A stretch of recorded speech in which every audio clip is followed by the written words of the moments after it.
wassalatan wassalaman ala rasulika wa nabiyyika Muhammadin sallallahu alayhi wa sallam wa ba'd. Assalamu alaykum wa rahmatullahi wa barakatuh.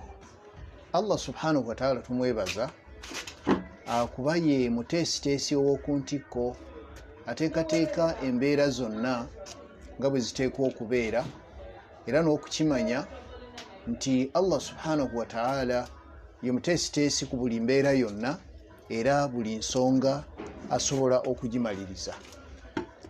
Abaganda bange bali ku SK Da'wa bannange mbaagala nnyo era nsaba Allah subhanahu wa ta'ala atwongere amaanyi n'obusobozi tutambuze ensonga eya da'wa. Buli lw'oliranga ekigambo kati nga kino nti SK Muslim Da'wa ng'omanya ti ebintu ebyo byogenda okusoma ku mukutu ogwo ogenda kuyambibwa okubeera nti ozuulamu wawe olina okukwata ofune ejjana, kubanga ekigambo da'wa kikulu nnyo, kwe koowoola ng'okoowoola abantu naye olwaliro enkoowoola ya ngeri nnyingi, kati ffe tuyitirako mu nkoowoola efaanana bweti. N'olwekyo bannange nkuutira omwoyo ogwange n'egyammwe tutye nnyo Mukama waffe Allah subhanahu wa ta'ala, ate era tumweraliikirire nnyo, tumwegendereze, ate era tumwagale. Mbasaba nno amazima gano ge mulaba n'obwesigwa n'obuntu bulamu byetaaga okubyesibako ennyo, naye nga wansi osookayo obugumiikiriza. Bannange muli muti eyo era mwebale kwekumira ku mukutu guno SK Muslim Da'wa. Kaakati ku mulundi ogwayita mu kitundu kyaffe ekyayita ekyo, nkimanyi bulungi nti eyagoberera walaba bwe twakoma. Bwe naviira ku mpewo nga omukyala ayitibwa Joweria binti al-Harithi radiyallahu anha nabbi amuwasizza, ate omukyala n'abeera wa mukisa, n'atuuka n'okubeera nti abasibe abaali bawambiddwa 10 abeewaabwe bonna baabata olw'okuba yali afuuse mukyala wa nabbi sallallahu alaihi wasallam. Era nabagamba nti nabbi yafuluma mu maka ge n'agenda ategeeza abasiraamu ti buli yenna ayina omusibe ng'ava mu Babanul Mustaliqi mute. Ya Rasulallah, lwaki abo bafuuse bakoddomi bange? Bonna ne babata ne bagenda. Kakati abasajja abo bwe baddayo, waaliwo omusajja nga yayina embiranye n'abasajja abo Babanul Mustaliqi. Omusajja oyo baali bamuyita Ukuba. Naye Ukuba oyo oluvannyuma lw'abano abasajja okubata ne baddayo, nabbi sallallahu alaihi wasallam yateesa nabo n'abagamba nti bannange nti kaakati nga bwe muli nti tubatadde ate mutwegasseeko, kati kyenjagala mugenda kutandika okusasula omusolo. Omanyi bwe wabeeranga wansi w'obukulembeze bw'obusiraamu ng'osasula omusolo. Kati abasajja baamugamba nti ojja tutumirayo omuntu oyo yenna ajje tujja kumuwa omusolo ogwo. Nabbi sallallahu alaihi wasallama oyo musajja gwe yalonda baali bamuyita Ukuba, ng'amugamba nti Ukuba nti gw'ojja okugenda onone omusolo gwange mu Babanul Mustaliq. Ukuba nga yeeteekateeka nga nabbi amutuma ng'agenda, naye Ukuba yalemwa okubuulira nabbi sallallahu alaihi wasallama ti alinamu embiranye n'abasajja abo n'atajoogera, ate n'akkiriza okugenda. Bw'atyo yasimbula n'agenda. Naye aba agenda Shaitaani n'emujjira n'emulaga nti gy'alaga bajja kumutuusaako omutawaana, ate nga naye muli yakiina nti tebakolagana n'abantu abo. Ekyaddirira yakoma mu station, aba ayimiridde awo n'alaba eŋŋamiya nga zijja enfalaasi nga zijja zifuumuula ettaka, era Shaitaani yamuwa kirowoozo n'emugamba nti bateekwa okuba nti abasajja abo be bazze bategedde nti ojja. Yasika busisimiguwa gya nfalaasi ng'addayo e Madiina, kumbe bali baali ku byabo. Bw'atuuka e Madiina ng'agamba nabbi sallallahu alaihi wasallam nti ya Rasulallah, abasajja Babanul Mustaliqi babadde baagala kunzita ate nga wantumye butumi, nti babadde baagala kutta. Nabbi anyiiga ng'ayita abasiraamu olwo agenda kuduumira ate bagende balumba abasajja abo. Naye baba bakyali awo, kumbe bali abasajja baali bakooye okuuma ono Ukuba nga nabo baagala kujja eno, bo beetuusiza omusolo kakati nabbi aba akyali awo ng'anyiize, abasajja ne bayingirawo nga baleese omusolo. Nabbi n'abaga nti abange tye munonye eki nga omubaka wange gwe mbasindikidde ate mubadde mwagala kumutta. Abasajja ne bagamba nti oyo tetunnaba kumulabako era situmulabanga nako. Nabbi n'agamba omusajja ono yannimbye bulimbi kiki, ne bamuyita. Bwamuyita n'amugaa nti owange bano baani? Ti Banul Mustalik. Ti aha watuuseyo ewaabwe? Nti anedda ya Rasulallah, omanyi abantu abo twali tetukolagana, kati bwe natuuse wali ne ndowooza nti bajja kukwata okunzita n'ensalawo nkomewo. Nti ate lwaki bw'okomyewo ŋŋambye nti otuuseyo babadde baagala kukutta, nga y'ensonga gye ndaba gye nnyinza okukuwa. Nabbi eyali anyiize ng'agamba nti Ukuba okoze bubi, era awo Allah subhanahu wa ta'ala yassaawo aya ngenda kukusomerako ebitundu ebitono. Allah agamba nti aubillahi minash shaitani rrajim. Allah agamba nti ya ayyuha alladhina amanu, awo wennyini we yagisiza, abange mmwe abakkiriza, injaakum fasiqun binaba'in fatabayyanu. Omuntu yenna ayagala okutabangula embeera bw'ajjanga n'amawulire musooke mugeetegereze. Antusibu qauman bijahala, muleme kubeera nga mutuusa ku bantu obubuyabuya. Watasbahu, bugenda okukya, ala ma faaltum nadimin, ku ekyo kye mwakola nga mwenna muli mu kwejjusa. Kale omusajja oyo yali aleese omutawaana. Ekyo bwe kyaggwa, Nabbi sallallahu alaihi wasallam ajjukira kati ali mu kuzimba Busiraamu, ebyamagero abikola na buli mbeera yonna. Kati lumu Nabbi sallallahu alaihi wasallam aba atambula mu kibuga Madiina ng'awerekerwako omusajja gwe baali bayita Hassan ibn Thabit. Baba batambula, Nabbi amugamba nti wayi Hassan, tye sooka oyimirire.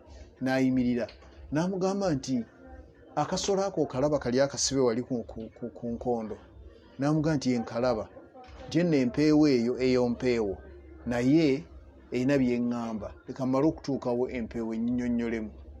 Hassaani yatunuulira omubaka agenda okwogera n'empeewo, naye bwe yatuukayo Nabbi sallallahu alaihi wasallama naati n'asembeza okutunaawuliriza empeewo byeyogera, naye empeewo yagamba bweti Nabbi sallallahu alaihi wasallam. Empeewo yamugamba nti owange omubaka wa Allah, kusaba munnange onnyambe, bano bankutte ne banteeka wano. Kituufu nze ndi kyakulya kyabwe era bankutte, naye nze sigaanye kundya, wabula wano wendi amabeere gange gagabye, njagala kugenda kuyonsa baana bange nkomewo. Nabbi n'atunuulira akaweewo nga kamugamba ebigambo kumukumu.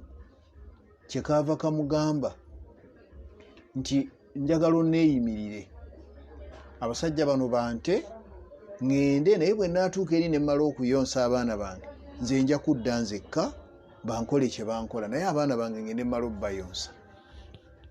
Nabbi n'abuuza nti bannange baani bannannyini mpeewo eno? Nannyiniyo najja. Nabbi n'amugamba nti eno empeewo yiyo, nti ye, ti empeewo eno eŋŋambye nti yagala kuddayo kuyonsa baana, naye kati nkusaba ogiteegendeyo sejja kudda. Omusajja n'agamba nti aha, ani agyeyimirira? Nabbi n'agamba nti nze neeyimiridde empeewo, giteegende ejja kudda, nze maze okunkakasa.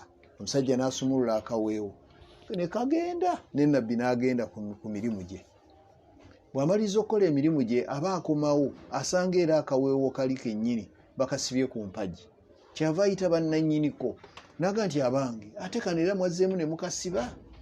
Ne bagamba nti tukasibye kubanga kyakulya kyaffe, bwe kagenze wakeeyimiridde era kakomyewo, ekyo kyo kituufu, naye ate nnyina okukalya. Nabbi n'amugamba nti kale kanguze. Omusajja n'akamuguza, bw'atyo n'abeera nti yakata ne kagenda. Ebyo byonna Nabbi sallallahu alaihi wasallam abikola nga byamagero. Ebyamagero bye yakola byali biwerera ddala 1,000. Ebyo bwe nkusumululirako mba nsumuluddeko katono. Kakati ekiseera era kituuka, Nabbi aba atambula ng'ali ne Ammar ibn Yasir. Baba batambula bwe bati, kakati Nabbi n'anoonya wagenda okukolera istinja, ng'agenda kujjamu susu, kanjogere bwe ntyo, naye nga anoonya ekiyinza omumusiikiriza nga takiraba. N'atambula n'agenda eri wala, naye yewala gye yalaga ono ye Ammar ibn Yasir n'asigala. Naye Ammar agenda okulaba nga nabbi atambula ng'ayimirira awantu ng'asonga bw'ati ku muti, ng'omuti gujja nga gutambula nga guyimirira mu maaso ge beppa. Bwe gwayimirira awo nga nabbi aguteekawo ng'ekisiikiriza, ng'amala okukola kyekyo kye yakola, nga asituka ng'asonga bw'ati ng'omuti guddayo nga gudda wali. Ammar yeewuunya nnyo, era abasajja abaawangala n'owekitiibwa Muhammad sallallahu alaihi wasallam eyalimu okusiramuka ye yennyini yali mukyamu. Kaakati mu kaseera ako nabbi sallallahu alaihi wasallama ate olutalo lwe bayita Ghazwatu Khandaq, Ghazwatu Khandaq oba Ghazwatul Ahzab we lwatuukira. Olutalo olwo ne bw'owulira nga baluyita Ghazwatul Ahzab, Ahzab kitegeeza bibinja. Oluvannyuma lw'okuba nti abasiraamu baali bawankudde entalo ebbiri, olutalo lw'e Badiri n'olutalo lw'e Uhudi, ne bawangula n'olutalo olwa Banu Mustaliq.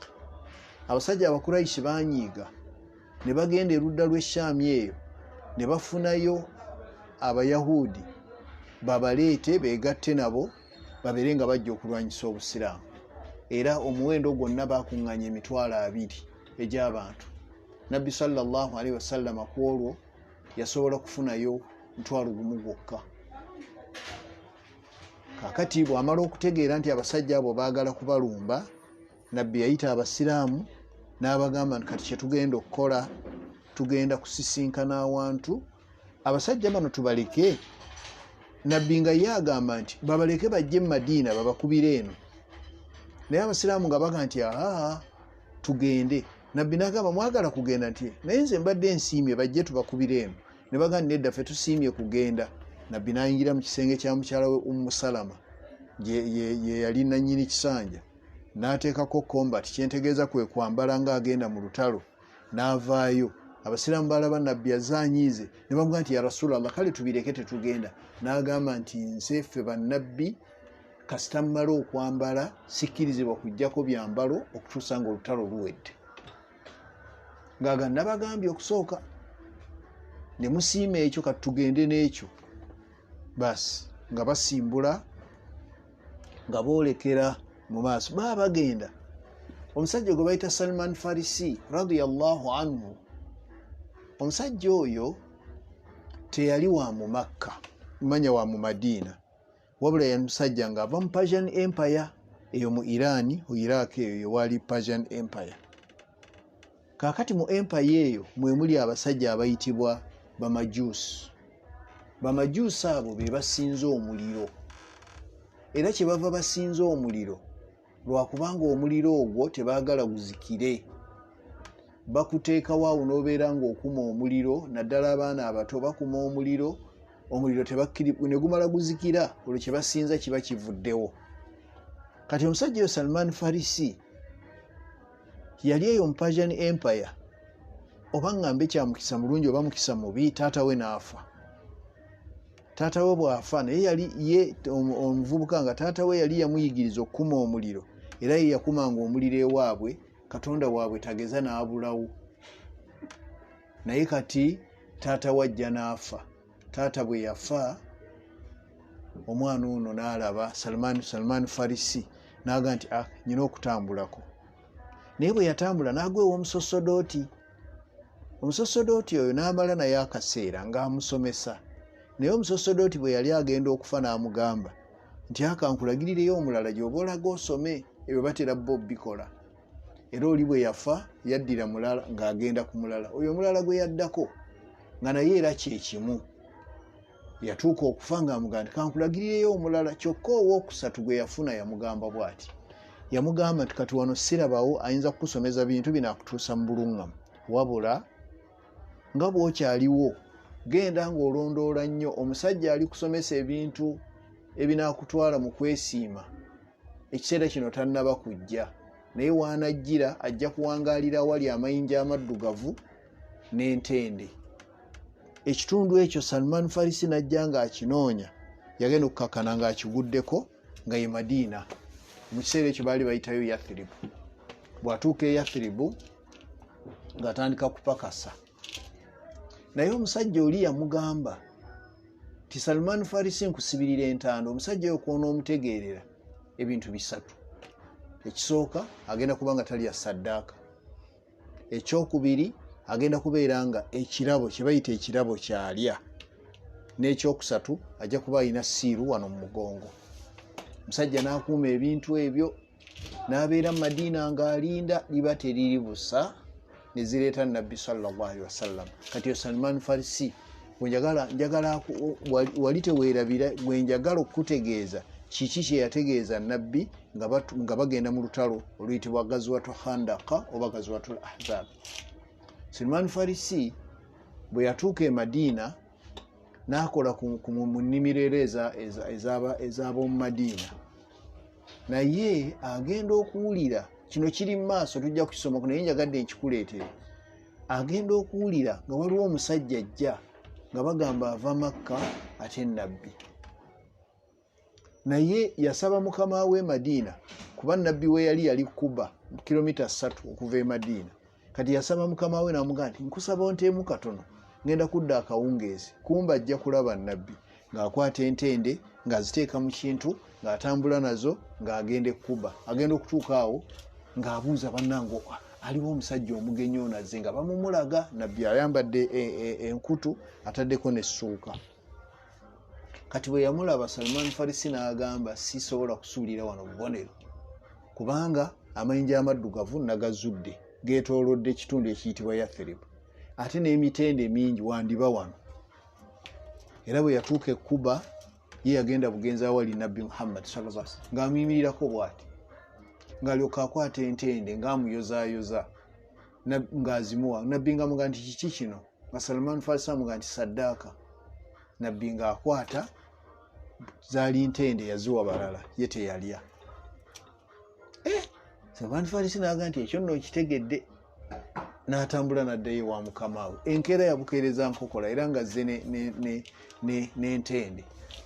Era bwe yatuuka awali Nabbi n'amugamba nti sebo kino kirabo kyo. Nabbi n'akwata entende n'asoma bisimillah n'alya.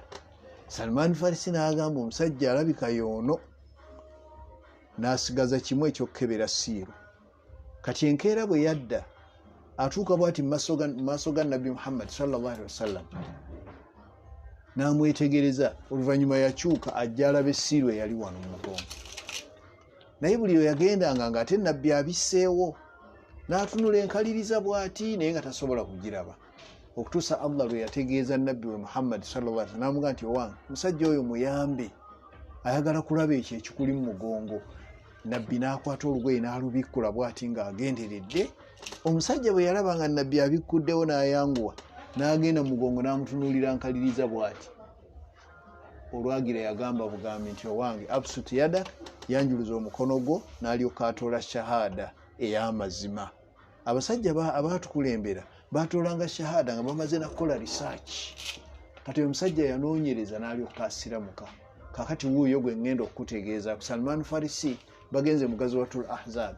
Bwe batuuka eyo mu maaso, Salman Farisi abagamba nti bannange nze mukkirize nnyo naye ennwana gye twalananga ewaffe bwe muba mukkiriza ngibaguze.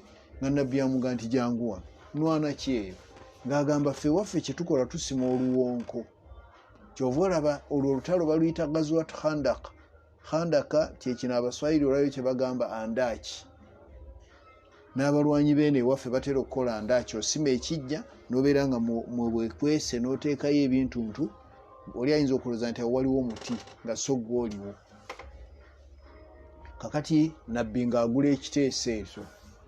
Nga Nabbi amugamba lwaki ekiteeso ekyo ky'oleese? N'agamba nze ewaffe bwe twalwananga entalo nga tusima oluwonko ate nga lunene, ng'omuntu bw'agerengetanya okuggyako amala eddubuuka, naye oluwonko nga terubuukika, n'abaze okuteekako embaawo oluusi nga bagwamu. Kakati nga Nabbi agamba nti kye tuba tukola nti kale tusime oluwonko. Nabbi yennyini yakwatamu n'asima, era yasimanga n'omuvubuka gwe bayita Zaid bun Haritha. Yasimanga ne Usama bun Zaidi, mutabani w'oyo Zaidi. Naye Nabbi yakkanga mu luwonko, kyokka nga kye bagenda okusima, wano bagenda kusima mayiro nnamba obuwanvu, ate na wano obugazi nga bagenda kukola oluwonko lunene kyebagenderera kyekiriwa. Abakuraishi bwe banajja bayimirire eri nga tebalina bwe bayita wano, n'abasiraamu babeere eri, asala bwe bakuba. Kati mu kusima Nabbi sallallahu alaihi wasallama yakkanga wansi n'ayoola ettaka nga Usaama bw'alisuula eri, ate ne Usaama nakkayo n'asima nga bw'akuŋŋaanya ettaka ng'aliwo ono, okutuusa Nabbi lwe yava mu wansi eyo gye yali n'agalamira bw'ati wansi, n'agamba Usaama nti Usaama nteekaako amayinja 2 ku lubuto. Lwaki yasaba amayinja? Enjala yali emuluma nnyo. Nabbi waateeka amayinja 2, ffe tuteekawo limu. Naye ne Usaama naye olw'okuba yali akooye, Nabbi yamugamba nti kati ate gwe teekako ejjinja limu. Ne Usaama n'aliteeka. Baabali awo bagalamidde ne zireeta Zaid ibn Thabit. Bw'atuuka awo n'agamba nti bannange enjala bweti bweruma Nabbi. Tisijja kukikkiriza. N'agenda e Madiina n'alagira mukyala we n'afumba bulungi nnyo emmere. Bw'amala okufumba kati omusajja n'akomawo nga yateeseteese kutwala Nabbi yekka nti kangende ndiise ku Nabbi, naye yeewuunyisa bwe yajja bw'ati aba ayagala kukuba Nabbi akaama. Nabbi n'amugamba sallallahu alaihi wasallam nti nedda, totya, abo bonna bagambe tugende. Ono n'amugamba nti ngenda baliisa ki, nze nategese kamere nga kako, kati atompendulira abantu. Nanga nedda, tofaayo, bonna wamma mujje tugende. Abasiraamu ne beekuŋŋaanya ne balyoka bagenda Zaidi we yali akoledde enteekateeka. Kakati baba batudde awo, Nabbi afulumamuko katono kubanga bali mu kukola nteekateeka. Nabbi bw'afuluma bw'ati agenda okudda, ng'ekigambo kyetinze dda, nga Zaidi atandika gabula. Naye Zaidi anyumya n'agamba nti natya nga siina mmere gye ngenda kuliisa bantu, naye olw'okuba Nabbi yeyaŋŋamba ne ŋŋuma. Naye agamba nti nagendanga mu ffumbiro nze nagabula okuleeta bwenti emmere, nga ndeka eri mu ffumbiro entamu eweddemu emmere. Ne ŋŋamba oba wano ngenda bagamba kyate nga basiraamu bangi, naye bwe namalanga obbawa emmere ne ŋŋenda neekaza nno n'endala, nasanganga omukyala ayina emmere gy'assa ku ssowaani. Ne neewuunya kiki kizze kitya. Nabbi ye yakimunnyonnyola oluvannyuma. Emmere yasigala mu ntamu n'abatwalako ne batwala, ate nga nabano bakkuse.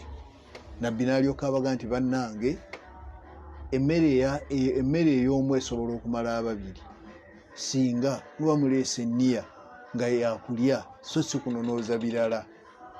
Mulimu omuntu bamuwa emmere n'anonooza ebirala, shaitani n'eyimukuba bbusu n'etandika okulya emmere yonna n'egimumalako, n'agamba bannyongere. Naye nga bamutisse olusozi bwe ruti, aba yalidde nga tasoose kwekigiriza shaitani. Kati abasiraamu abo bwe bamala okulya ne baddamu amaanyi, ate kwe kugenda baddeyo basime oluwonko balugguse. Jjukira waliwo abasigaddeyo era oluwonko balungusa. Olwo nno olutalo lwe baalwana baluyita Ghazwatu. Olutalo lwe baalwana olwaliwo mu kiseera ekyo lwe luyitibwa Ghazwatu Khandaq. Lwaki baluyita Khandaq? Kubanga basima andaaki. Ate era mu kiseera kyekimu baluyita Ghazwatul Ahzab. Lwaki baluyita Ahzab? Kubanga ebibinja byajja bingi. Ebimu ku ebyo ebyali mu lutalo olwo, abasiraamu n'abakuraishi bwe bamala okubeera nga bonna balemeddwa, abalala baayita eri ebbali ne bakwataganirako eyo, era abaafa ne bafa. Naye wano okusiitaana butereevu ko kwagaana. Lwaki? Salman Farisi yaleeta amagezi ne Nabbi n'agagula, gaali malungi nnyo. Osima luwonko litasobola kuwaguza, bw'ayagala okuyita eri ng'akubwa. Kakati olutalo bwe baalulaana oluyitibwa Ghazwatul Ahzab, abasiraamu baaluwangula. Bwe bamala odduwangula, abakuraishi baayisibwa bubi ne beewerera Nabbi sallallahu alaihi wasallama ne baga nti oyo ye senga tunaamutta tujja kuba tumaze. Kakati ekiseera ekyo olutalo bwe lwaggwa nga Nabbi akwata amabaluwa ng'afuna omuwandiisi we ng'amugamba nti wandiika ebbaluwa kati njagala kutuma eri bakabaka. Bakabaka b'amawanga yagenda atuma basajja be ow'Emisiri owaawa okutuusa lwe yatuuma omusajja ayitibwa Hatib ibn Abi Baltaa radiyallahu anhu. N'amutuma n'atwala ebbaluwa e Misiri wano mu Egypt ew'omusajja baali bamuyita Makawkas, ye yali ow'ekitiibwa mu Misiri. Ono bw'atwala ebbaluwa n'agikwasa Makawkas Makawukasi najja ku Namulondo ye n'agisomamu, yagenda ogimaliriza ng'agisomera bano basajja be, yenna nga yatandise dda okumegerera. Naye amegerera lwaki? Olw'obulungi bw'ebbaluwa. Nabbi bwe yalinga awandiika ng'agamba nti bisimillahi rahmani rahim, mu linnya lya Allah omusaasizi ennyo ow'ekisa ekingi, ng'alyoka ateekako ng'agamba min Muhammad ila Makawukis azizu Misiri. Ebbaluwa evudde wa Muhammadi egenda wa Makawukasi omukulembeze wa Misiri. Naye omusajja oyo Makawukasi yagamba ti mbadde njagala nnyo ndabe ku musajja ono yawandiisa ebbaluwa ey'amagezi bweti. N'agamba nti naye nyinza obutayanguwa kumulaba, naye mwabaddayo, n'akwata ebbaluwa n'agiddamu. Mwabaddayo mumutuusizaako amawulire gano, mumugambe nti muweerezaayo ebirabo 4, era ebirabo bwe bajja nabyo naye gwe kamala bikuwulira gwawuliriza. Ekisooka yamuwa ekyambalo ky'olutalo, ekyokubiri n'amuwa enfalaasi, ekyokusatu yamuwa ekyambalo ky'olutalo n'agattako enfalaasi, ebyo 2. Kakati ate n'alyoka amuwa n'abakyala 2. Abakyala abo kuliko Mariya, oyo gwe nakugamba nti yazaala omwana oli Mariyamu, bamuyita Mariyatu al-Qibtiya al-Misriya binti Shamun. Kati ate ku oyo n'amwongerezaako n'omulala bamuyita Serena, naye n'amwongerako. Wamala okuba nti abongeddeko, n'amugamba nti kati n'omusawo wange yennyini anzijanjaba. Omusajja oyo ngenda mumuweereza amujjanjabe kuba njagala mumulabeko. Delegation n'ekomawo, yasanga Nabbi sallallahu alaihi wasallama ava Khaybara mu lutalo, era bwe yakomawo bw'ati agenda okutuuka eno nga kyetinze dda. Kati Nabbi ebintu yaweebwa byali 5, kambiyite 5: ekyambalo, enfalaasi, ekyambalo ky'olutalo 1, enfalaasi 2, omuwala Siriina 3, omuwala Mariya 4, n'ekyokutaano ye musawo. Nabbi akwata ekyambalo akyambala, atuula ku nfalaasi, avugavugamu awo emizira, bakuba emizira. Bwe kyatuuka ku bawala ababiri n'atunula bulungi bw'ati, n'abeetegereza, n'agamba nsiimyeko Mariya, wabula oli era nze mugaba. N'akwata oyo omukyala Siriina ate n'amugabira Hassan ibn Thabit. Yagamba nti Hassan mumugambe naye akwatira awo. Akati Nabbi sallallahu alaihi wasallama bw'amala okubeera nti alonzeeko omukyalo omu, yagamba bano abajja n'omukyalo oyo nti mumutwale e Madiina, nkyayina bye mmaliriza nzija. Ne bamutwala ne bamutuusa e Madiina. Omukyalo oyo ye Mariyatu al-Qibtiya al-Misriya binti Shamuun. Kati bwe kituuka ku musawo, Nabbi atunulira bw'ati omusawo, n'amugamba ssebo koze wazze kukola kimulimu ki? Nti nze bantumye nkujjanjabe, ndi mukugu. Nabbi yamugamba nti wano tolinaawo mulimu, gwe kaakati ddayo e Misiri gwe tojja kukola. Omusajja yeewuunya okulaba nga dokita ow'amaanyi naye ate ono amusambye busambi. Naye olw'okuba Nabbi teyalekanga awo bintu, kyeyava agamba bw'ati, n'agamba nti nahanu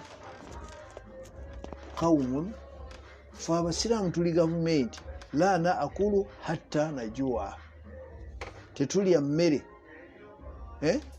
okutuusa nga tumaze kukulumwa njala.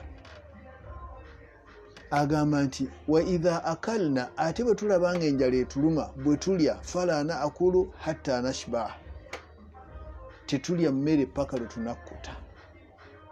Kati yava abuuza nti anna yaatina almarad, obulwadde bunaatuyitawa? Omusajja n'atunuulira Nabbi nga sisitimu gy'akozesa tagiwuliranga. Bw'oba ogenda okulya, make sure nti enjala emale kuluma, ekyo kikwatanga. Ate enjala bw'ekuluma n'ogenda okulya, ate tolya nti ofiirewo olekamu ka gaapu. Kyova olaba obusiraamu butugamba nti olubuto lw'omusiraamu lwabulamu emiteeko 3. Omuteeko ogusooka lwabulamu emiteeko 3. Omuteeko ogumu gwa mmere, omuteeko omulala gwa byakunywa, n'omuteeko ogwokusatu gwa kussa. Naye waliwo omuntu ali emmere n'agamba nti sisobola na kussa, ekitegeeza sipeesi ey'emmere ey'omukka yagitaddemu dda emmere. naye nabbi yayogera mangu n'agamba nti ffe tuli ekibiina la naakulu hatta najua, tetulya okujjako ng'enjala emaze tuluma. Wa idha akalna, ate bwe tuvaayo ne tulya, fala naakulu hatta nashba, tetulya mpaka lwe tunakkuta. Nedda, kyeyava agamba nti anna yaatina almarad, obulwadde bunaavaawa. Ekyo n'abeera nga nakyakiwangula. Omusawo yatambula butambuzi n'addayo nga talina kyakkola, era nga yeewuunya omusajja agobye omusawo ate nga abadde mulwadde, kuba nabbi yali atandise okulwalamu awo, kati ate omusawo n'amugaana. Akati awo nabbi sallallahu alaihi wasallama kwe kubeera nti yatambula olutalo nga baali balumaliriza olw'e Khaybara, nadda e Madiina, n'alyoka abeera ne mukyala w'oyo ayitibwa Mariyatu al-Qibtiyya al-Misiriya, era yamuzaalamu omwana oyo gwe bayita Ibrahim. Kati awo nabbi sallallahu alaihi wasallama awandiise mu bitundu byeyo. Kakati omwaka gw'omunaana gujja ne gukuba koodi. Bwe gutuuka, nabbi sallallahu alaihi wasallama emabegako yali amaze okuziyizibwa, oba kansooke n'okuziyizibwa kwe. Kuba nabbi yava e Madiina n'agamba abasiraamu nti abasiraamu mbabuulire tye ngenda kukola umura. Ne bamugamba nti umura ntujja kuwerekerako. N'agamba nti njagala ngende n'abantu 1,400 n'ebitala 200 nga bijja kutuyamba singa Abakuraishi batabuka, ffe tugenze kukola umura ate bo ne baagala okutukuba. Nabbi sallallahu alaihi wasallama bw'atuuka e Hudaybiya we baakolera endagaano, kwe kukola endagaano eyo. Hudaybiya we baakolera endagaano kwe kubeera nti yakola endagaano eyo naye nga balina baagala omunyigiriza, naye byonna ebyali mu ndagaano yabikkiriza. Ekisooka baamugamba titwagala omusiraamu bw'ava e Madiina n'agenda e Makka tetumuzza,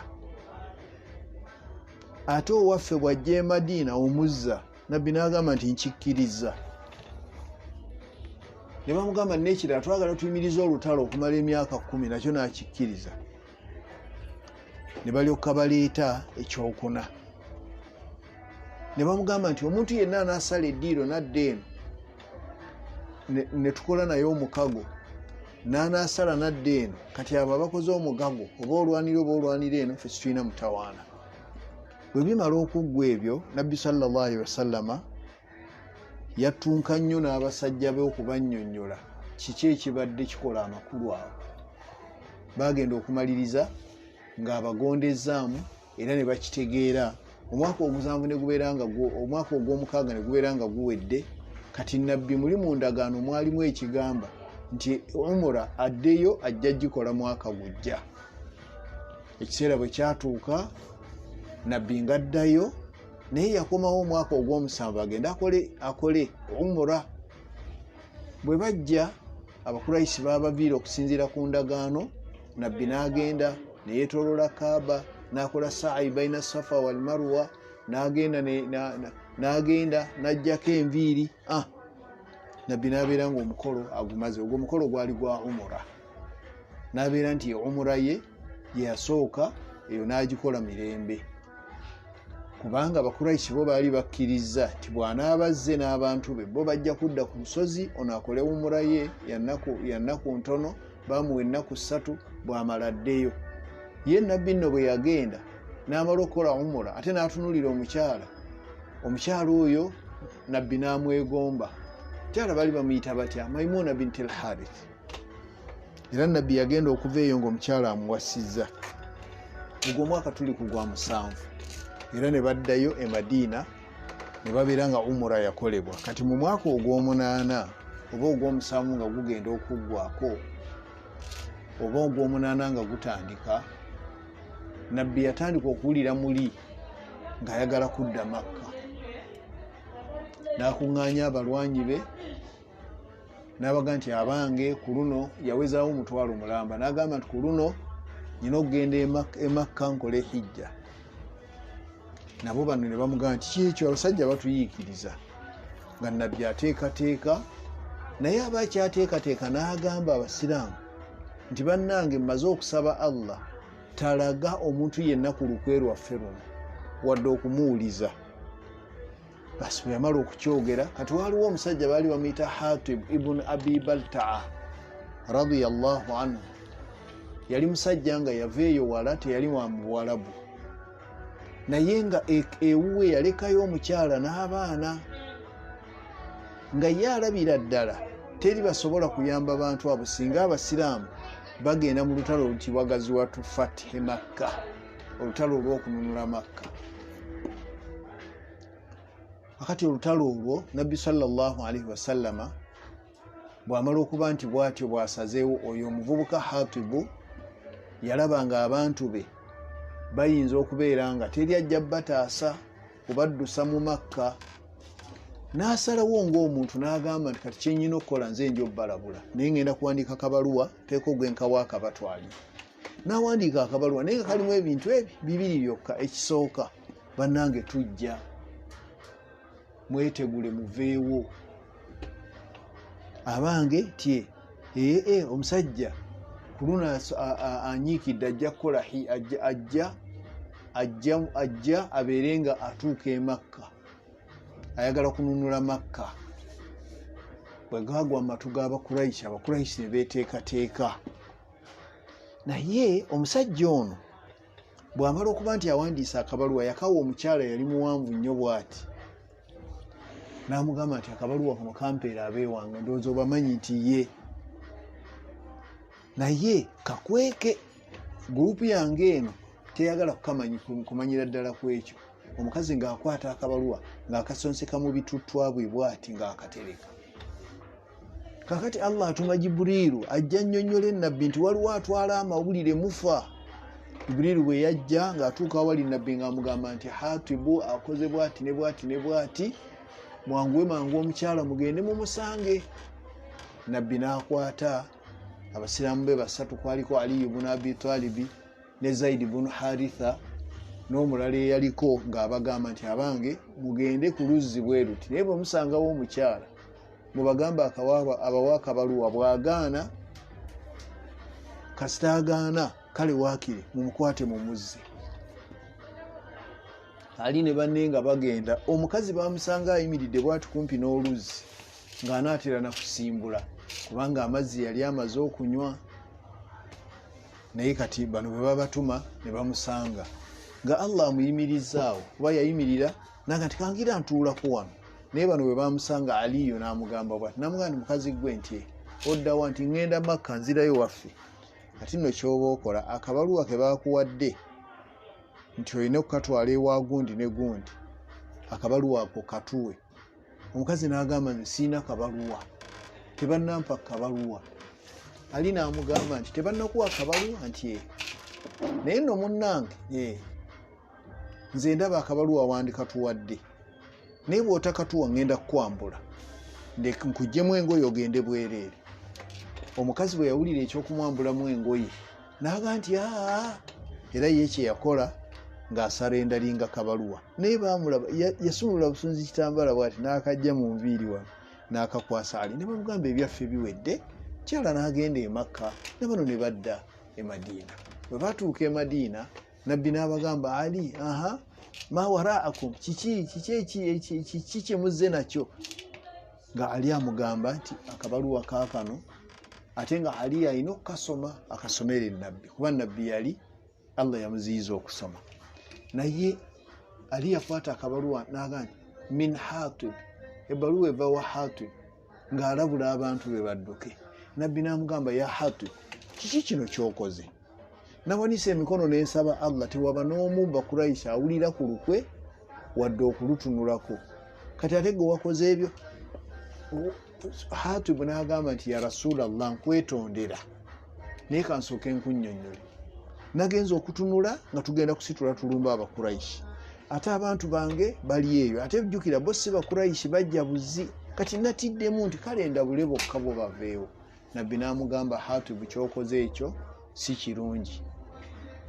Umar ibn al-Khattab yali kumpi n'asembera awulira banyumya. Bwe yasembera n'agamba nti ya Rasulallah, ndeka mutemeko omulago. Ayinza atya okubeera ng'akoze fakad nafaqa, akoze obunnanfuusi. Nga bw'akoze obunnanfuusi yeetaaga kutemako omutwe. Nabbi n'amugamba nti owange ya Omar, Hatibu oyo tojjukira nti yaliyo mu lutalo lw'e Badiri? N'amugamba nti yetwali ffenna. N'agamba nti kaakati nojjukira olutalo lw'e Badiri walulimu naye Katonda yagamba bw'ati. Omar bw'oba ojjukira Katonda yagamba nti ifaalu ma shi'tum, mukole buli kyonna kye mwagala, fakad gafartu lakum, nze mmaze obbasonyiwa.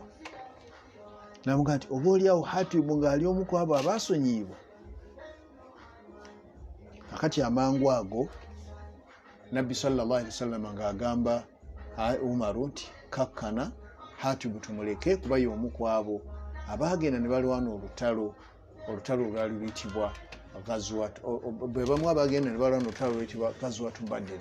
Abo bonna abaalulwana baali 313, naye Allah yabagamba ifaalu ma shi'tum, mukole buli kye mwagala, fakad gafartu lakum, maze okubeera nti nze mbasonyiye. Kati bw'otunuulira embeera eyo yonna olina ky'oyigamu. Nabbi bwe yawanika omukono eyali ayagala okukuta n'ebbaluwa daaki baamuzuula. Ogenda okukakkana nga Nabbi sallallahu alaihi wasallama missoni ye ebadde successful, yasitula n'ava e Madiina ng'agambye abasiraamu baali omutwalo mulamba agende nabo bagende bayingire Makka. Bwe batuuka eyo nga banatera okuyingira Makka, Nabbi sallallahu alaihi wasallama n'alagira buli musiraamu akwate olumuli alukoleeza aluwanike bw'ati waggulu. Bwe baalukoleeza ne baluwanika, Abu Jahali yali Makka ne munne Abbas taata wa Nabbi omuto yali tannasiramuka. N'agamba nti owange omuliro ogwo omungi kiki ekyo kangende ndabe? Ne bajja ne Abbas bagenda okutuuka eyo maaso, Abu Jahali yasiramuka busiramusi. Abu Sufyan, si Abu Jahali bannange, bamuyita Abu Sufyan. Abu Sufyan bawo omukyala ayitibwa Hindu binti Utuba, oli eyakwata Hamza n'asalasala n'amusalasala, oyo Abu Sufyan. Kuba kaakati Abu Jahali yali yenga bamutta, kuba bamuttira wali mu lutalo lw'e Badiri. Ate kaakati ono Abu Sufyan ye yali ajja ne taata wa Nabbi omuto ayitibwa Abbas, bagenda okumaliriza nga bombi ate basiramusi. Akati bwe bamala okusiramuka, olwo abasiraamu ne babeera nga bafunye waazi okuyingira mu Makka nga bazze okununula Makka. Kakati awo bwensukkawo nga bwe luli nti tulinayo olutalo lwe bayita Ghazwatu Fathi Makka, olutalo lw'okuyingira Makka, ate nga bingi byenjagala mbanyumize ku sayidi eyo. Nja kubasaba mukkirize omwaka ogwo ogw'omunaana nja gukwatako ngunyumye, gwali mwaka gwa ttendo abasiraamu okubeera nti bajja ne bagguka e Madiina e Makka ne banunula Makka. Awo nno wenja okunyumiza ku mulundi ogujja insha Allahu taala, gwali ku SK Muslim Daawa. Bannange kino nkibategeeza, abasiraamu agali awamu galuma ennyama.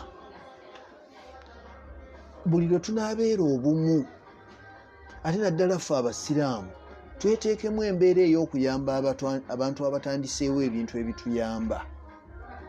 Kati ng'omulimu gwa daawa oli agutandika naye abantu ne bamunafuya. Bannange omuntu atandika ekintu n'ateekamu effort naye mugenda okumaliriza nga abantu bamunafuyizza. Naye mbadde mbasaba omuntu ng'ono bw'aba alina kyakoze mumukwatireko. Ate nno kiba kitono kuba bwe mubeera abangi ne bwe mugamba nti funa ebyuma mu ngeri ey'okutereeza ebintu bingi ebikyetaagisa. Amamesa amangi geesimira obunnya tebabalimbanga. Abo abawoza simanyi ki, naye mu busiraamu tugamba abasiraamu nga bakuŋŋaanye bangi obanze kambaweeyo ekintu kimu. Abasiraamu akakadde kamu nga buli musiraamu akutte siringi 100, awo nno njagadde kufunza okukakana bubeera obukadde 100 nga buli muntu akutte 100 shillings. Naye kati ne bwe mufuna abantu 1,000, kanjogerebwe nti abantu 1,000 buli omu n'aleeta mutwalo, that's money already. Ate nga abantu basoboka okufunika 10,000 buli omu n'acontributinga siringi 10,000.